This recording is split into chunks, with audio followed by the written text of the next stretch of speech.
কদিন আগে ঈদের দিন রাতে সেদিন একটি চুরির ঘটনা সংঘটিত হয়েছিল ইসলামবাগে। যখন সেই চুরির ঘটনাটি সংঘটিত হয় তখন it was reported to the police station. যখন থানায় রিপোর্ট হয়, মামলা রুজু করা হয়, আমাদের চকবাজার থানা এবং লালবাগ ডিভিশনের উপ পুলিশ কমিশনার এবং তার টিমের যে অন্যান্য যারা সদস্য ছিল তারা অত্যন্ত সক্রিয়ভাবে এই চুরির ঘটনাটি তদন্তে নামে এবং তদন্ত করে তাৎক্ষণিকভাবে তারা ২০ তারিখের মধ্যে, অর্থাৎ ১২ তারিখ থেকে ৬-৭ দিনের মধ্যে তারা ৭ জন চোরকে ধৃত করে। এবং ৭ জন যে চোরকে ধৃত করে তার যে চোরের মূল নেতৃত্ব দিয়েছিল তার নাম হলো মামুন, যার বিরুদ্ধে ২২টি মামলা ছিল এবং তার মা এই ধরনের চৌর্যবৃত্তির সহায়তাকারী হিসাবে এলাকায় পরিচিত। মামুন কিন্তু ওই এলাকাতে প্রথম যখন সে চুরির মামলায় ভেতরে যায়, গিয়ে সে বলা যায় ওখানকার যারা ব্যাড এলিমেন্ট তাদের সাথে এবং পরবর্তীতে একটি গ্রুপ, এই চুরির জন্য একটি গ্রুপ তৈরি করে ফেলে এবং যার সদস্য সংখ্যা 10 থেকে 12 জন, যারা মূলত ওই এলাকারই। এবং এই যে মামুনের নেতৃত্বে যে গ্রুপ তৈরি হয় এটি মোটামুটি ওই এলাকাতে মামুন বাহিনী নামে এক ধরনের পরিচিতিও লাভ করে।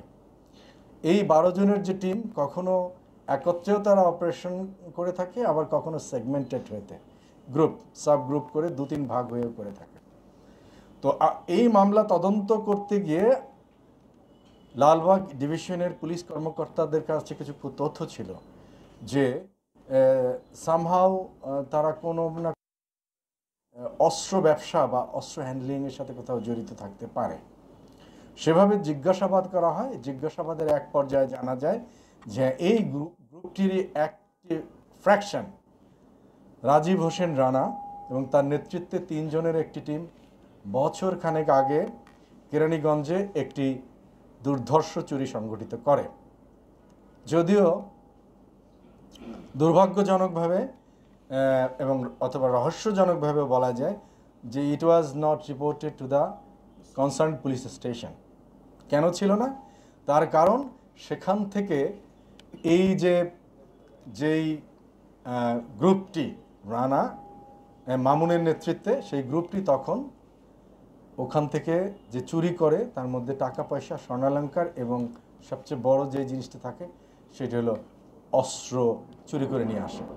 সঙ্গতই কারণে এটির যে মালিক তার নাম জনৈক শাহিন, সে কিন্তু স্বাভাবিক কারণেই যেহেতু ইল্লিগাল আর্মস সে থানাতে জানায়নি। তো এরপরে আমাদের অ্যাডিশনাল এসপি এডিসি শফিক এবং তার নেতৃত্বে যে টিম ডেপুটি পুলিশ কমিশনারের নির্দেশনায় এরা কাজ করে এবং এই শাহিনকেও ধৃত করে। ধৃত করার পরে 22 তারিখ থেকে 27 তারিখ এ মাসের এপ্রিলের এই 5 দিনের মধ্যে 5টি আগ্নেয়াস্ত্র উদ্ধার হয়, তার মধ্যে 4টি বিদেশি পিস্তল এবং 38 রাউন্ড গুলিও উদ্ধার হয়। এতদ সংশ্লিষ্টতায় সরাসরি 5 জনকে গ্রেপ্তার করা হয়। যে 5 জনকে গ্রেপ্তার করা হয় তার মধ্যে শাহিন রয়েছে এবং যে 4 জনের কাছে ওয়েপন পাওয়া যায় তাদের একজন হলো রাজীব হোসেন রানা, সুজন, মানিক এবং পারভেজ। এদের মধ্যে সুজনের কাছে 2টি আগ্নেয়াস্ত্র পাওয়া যায়, রানার কাছে একটি, মানিকের কাছে একটি এবং পারভেজের কাছে একটি।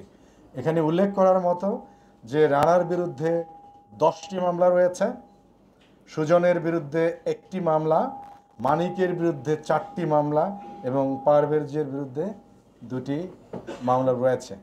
পূর্বেই উল্লেখ করেছি যে 22টি মামলা রয়েছে আমাদের যে মামুন বাহিনীর যে দলনেতা মামুন, যাকে ধৃত করা হয়েছে তার বিরুদ্ধে।